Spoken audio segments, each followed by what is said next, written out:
Hi எல்லோருக்கும் வணக்கம். Welcome to Minify foods. இன்னைக்கு நம்ம பண்ண போகிற ரெசிபி கிட்ஸ் எல்லாரோடைய மோஸ்ட் ஃபேவரட் ஜெல்லி தான். வீட்டிலே ரொம்ப ஈஸியாக அது குறைவான நேரத்தில் எப்படி பண்ணுறதுன்னு இன்னைக்கு நம்ம பார்க்கலாம். இந்த ஜெல்லி பண்ணுறதுக்கு ஃபஸ்ட்டு ஒரு பாத்திரத்தில் 1/2 லிட்டர் அளவுக்கு தண்ணி சேர்த்துக்கலாம்.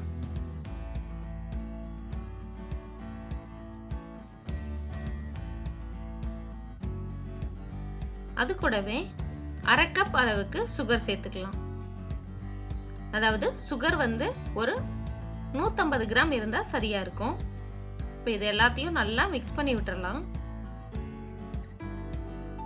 சுகர் நல்லா கரைஞ்சதுக்கு அப்புறமா நம்ம இதுல அகர் அகர் சேர்க்க போறோம். இது கடல் பாசி, கடல்ல இருந்து கிடைக்கிற ஒரு பொருள் தான்.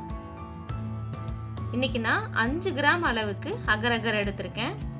அதாவது ஒரு பாக்கெட்ல 10 கிராம் இருக்கும். அதுல பாதி தான் இன்னைக்கு நான் சேர்த்திருக்கேன்.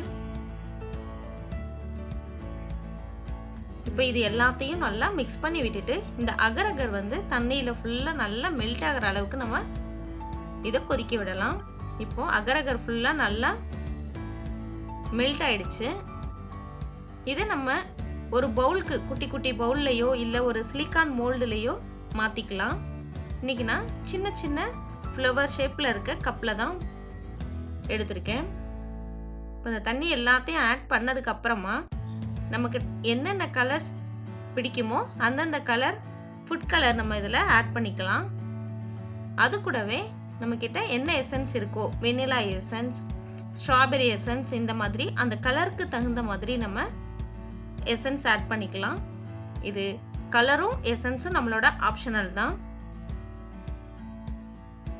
இன்னைக்கு நான் green, blue, orange, red colour, yellow கலர்ல பண்ணியிருக்கேன். இந்த கலருக்கு தகுந்த மாதிரி நம்ம கிட்ட எசன்ஸ் இருக்கு அப்படின்னா மேங்கோ எசன்ஸ் அதெல்லாம் நம்ம இதுல ஆட் பண்ணி நல்லா மிக்ஸ் பண்ணி விட்டுறலாம். நீங்க இன்னும் நேச்சுரலா பண்ணணும் அப்படின்னு ஆசைப்பட்டீங்கன்னா அந்த ஃப்ரூட்ஸ் என்ன சீசனபிள் ஃப்ரூட்ஸ் நம்மளுக்கு கிடைக்குதோ அந்த ஃப்ரூட்ஸை மிக்சியில் அடிச்சு அந்த ஜூஸை கூட நம்ம அந்த அகர் அகர் வேக வைக்கும் போது நம்ம ஆட் பண்ணி வேக வச்சோம்னா அதோட நேச்சுரல் ஃப்ளேவர் நமக்கு கிடைக்கும். இதை இப்போ நம்ம ஃப்ரிட்ஜில் ஒரு 2 ஹவர்ஸ்க்கு ஃப்ரீஸ் பண்ணிடலாம். இப்போ 2 ஹவர்ஸ்க்கு அப்புறம் பார்த்தீங்கன்னா ஜெல்லி நல்லா செட் ஆயிடுச்சு. இந்த ஈஸியான ரெசிபியை நீங்களும் வீட்டில் ட்ரை பண்ணி பார்த்துட்டு என்ஜாய் பண்ணுங்க. தேங்க்ஸ் ஃபார் வாட்சிங்.